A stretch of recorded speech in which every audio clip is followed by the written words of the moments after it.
In recent weeks and days here at Tech Yes City, we've been installing different operating systems and testing them out with different configurations.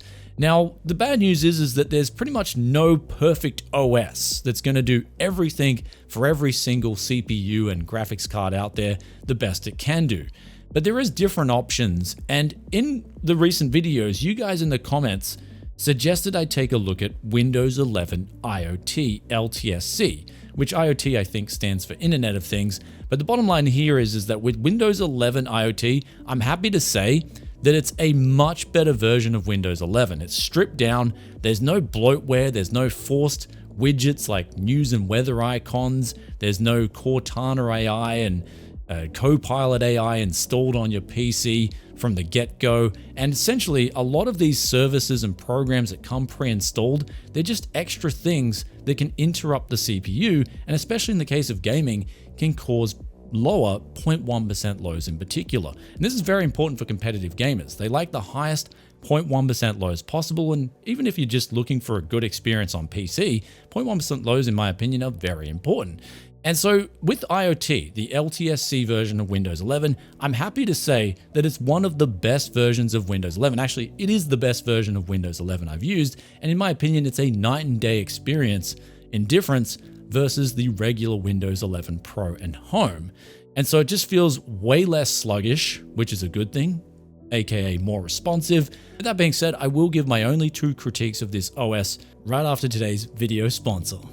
Do you need to get Windows 10 or Windows 11 activated and don't want to spend $200 or some other exorbitant price? Well, if so, today's video sponsor VIP SCD Keys has you covered. For as little as $15 using the coupon code BFTYC, you can get Windows 10 activated, and for a little bit more you can get Windows 11 activated too. Links in the description below to find out more. Windows 11 IoT LTSC. It still doesn't feel as good for me personally as Windows 10 LTSC, for instance, which we did a recent video on. I'll put the link up here. But the weirdest thing here is it is the 24H2 update, but if you've got, say, for instance, a Ryzen 9 9950X3D, it's not going to take advantage of those real last-minute up-to-date schedule updates that have been introduced with Windows 11 Pro and Windows 10 Pro, for example, which really sorts out the FPS issues that a lot of people are having on the 16-core asymmetrical Ryzen CPUs. For instance, the 7950X3D as well as the 9950X3D. And the problem here is that there's one more problem from that, and that is you can use a thing like Process Lasso to manually set CPU core affinity, but some games, at least in the testing I've done here today, for instance Fortnite and Marvel Rivals, you can't actually manually set the CPU affinity. So you're essentially locked out of that due to the anti-cheat system, so there's really no way you can get that FPS back and utilize your X3D portion of your CPU unless you go into the BIOS and then manually disable the 8 non-X3D cores. So you're going to lose out that FPS unless you want to waste a lot of time, and you probably didn't buy the 16 core to do that. So as we present the gaming numbers, which we'll get out of the way with first, I've tested two different scenarios here. I've tested the Ryzen 7 9800X3D, and I've also tested the Ryzen 9 9950X3D. Now, the good news here is that if you've got a Ryzen 7 9800X3D, you're actually going to get a pretty healthy boost over Windows 11 Pro, as well as Windows 11 Pro with VBS enabled. And in fact, going forward, once Windows 10 Pro runs out in 6 months or so time, I may just make the benchmark system here at Tech Yes City a Windows 11 Enterprise LTSC IoT install. So if you've got a clean symmetrical CPU, then it's going to do a good job. As well as the Intel users with their P cores and E cores, this OS in particular is probably going to be the best option for you. That is, of course, if you leave your E-cores on. Though going through these benchmarks, we'll start off with Counter-Strike 2. Here is where we saw a FPS drop here with the 9950X3D because it couldn't figure out which cores it wanted to use. In fact, it used the non-X3D cores, and that caused a drop in FPS. Though we were manually able to claw that back with CPU affinity, and then that significantly uplifted the FPS. Going on to Fortnite, surprisingly in Fortnite, this was the only game that we tested here where it did sort of spread across the cores. It actually gave out a pretty impressive result though, and it looked like it was utilizing, at least for the critical threads, the X3D cache cores. So this enabled us to get a pretty high 0.1% low in the benchmarks here, as well as a good average FPS. So it looks like the game update for Fortnite itself has done a lot of the heavy lifting here. for the 9950X3D. And then moving on to Baldurs Gate 3, pretty decent uplift there for the 9800X3D, but going over to the 9950X3D, we then saw that problem of Windows not being able to figure out which cores it wanted to use. So the FPS was significantly lower, not just in the 0.1% lows, but the average FPS too.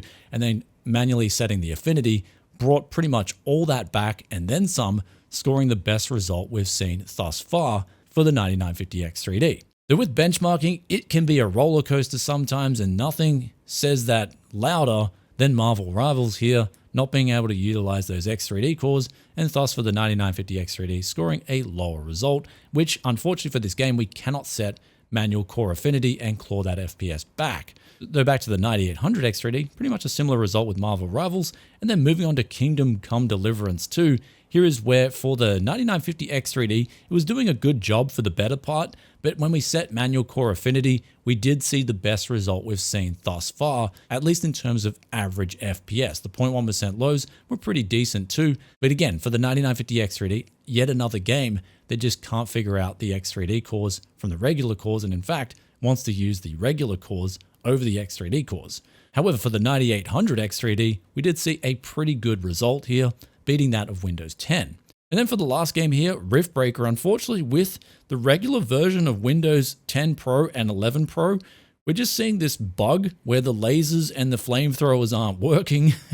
And then for our LTSC versions, we're seeing the uplift in performance, and it's actually pretty impressive. And so just like our Windows 10 LTSC video, I'm not exactly sure what is going on here, but it looks like if you want to play Riftbreaker and you've just got so much CPU demanding scenes happening, you may wish to use an LTSC version just for this game. Anyhow, with those gaming benchmarks out of the way, we can see quite a consistent trend here, and that is the LTSC versions of Windows don't have those latest scheduler updates for those asymmetrical 16 and 12 core CPUs. So you will have a bit of a headache trying to get especially competitive games working properly with those CPUs. And so if you do have a 9950X3D, I may wish to point you to our friend Windows 10 Pro, or have to do this before we recommend it, Windows 11 Pro. Though for the 9800X3D, the results were actually pretty impressive to, as we said before, to the point where I may just consider using this as our gaming benchmark system going forward. So not a bad result at all for the symmetrical regular working CPUs in Windows 11 LTSC IoT. Now, the last question you may have on your mind here is actually a couple of questions. What about game mode, updating the game bar and manually installing the Microsoft Store on LTSC Windows 11? Will that change things? And unfortunately, no. I did manage to manually install the Microsoft Store, get the Xbox game bar and the game mode up to date, and that didn't really help at all in clawing back the FPS. In fact, I think Marvel Rivals, it did help claw back some average FPS and the 0.1% lows, but then for the other games that I had problems with, I didn't see any uplift in performance, and the 9950X3D for the better part was still confused, so I didn't know what to do. Though one more question you may have on your mind with Windows 11 IoT is, okay, Brian, I've seen now benchmarks where Windows 11 is clearly beating out Windows 10. And I've seen it, right? People have showed the side-by-side footage, and there's no denying that Windows 11 can be better than Windows 10. And this is where I've actually researched a bit into this. And the difference between Windows 11 in terms of feature for gamers versus Windows 10 is within the direct storage itself. There's a feature on Windows 11 that works if you have the compatible SSD for it. And this is called Bypass IO. Now, this works in general with, I believe, NVMe standard 2.0 drives. It does work with 1.4 drives, I believe, but it doesn't actually function properly, at least from my research.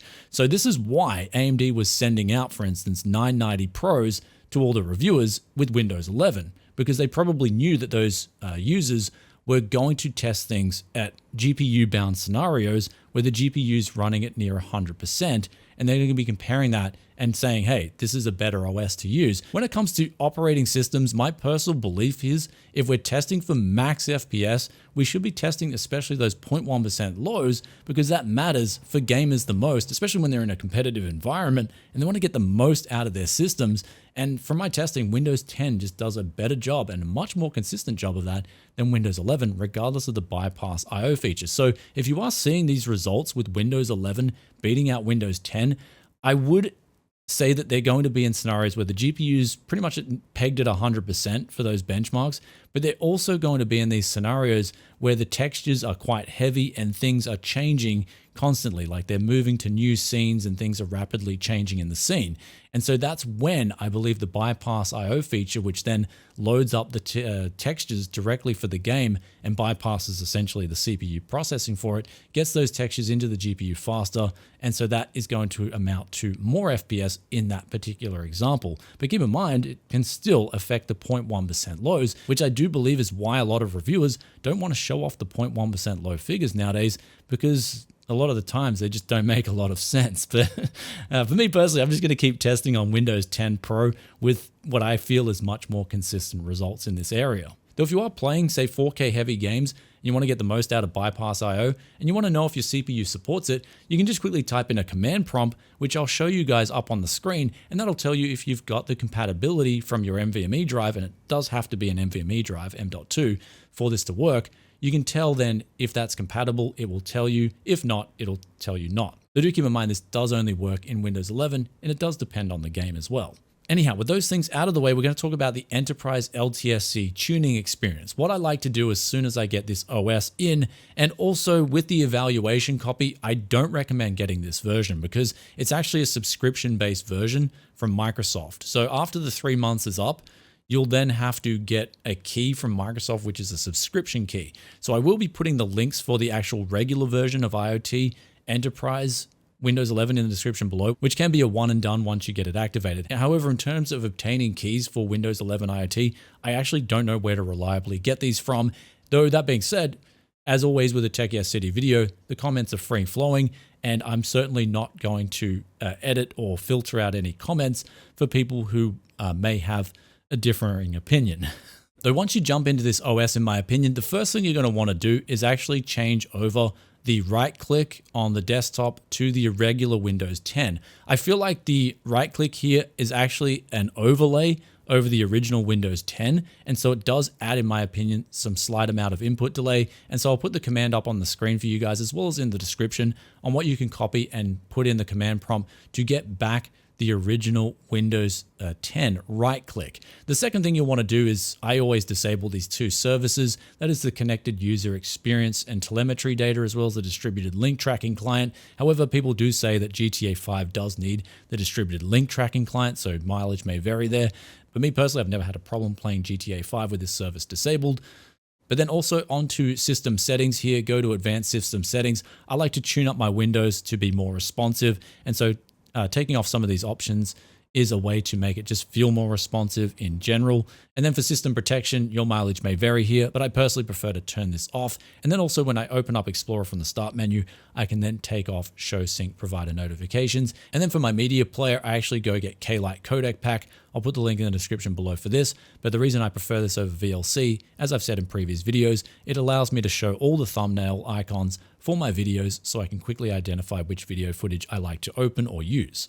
And then after that, for instance, for a benchmark rig, that would be a basic tune that I would do with all those things done. Of course, you can disable after that certain privacy settings and certain services, but that's a basic tune as to what I like to do as soon as I set up a PC. However, some more differences with Windows 11 LTSC Enterprise IoT versus Windows 11 Pro is that you don't have the Microsoft Store installed by default. So if you want to install this, I'll put a link in the description below on how you can do that. But also by default, you don't get a photo viewer.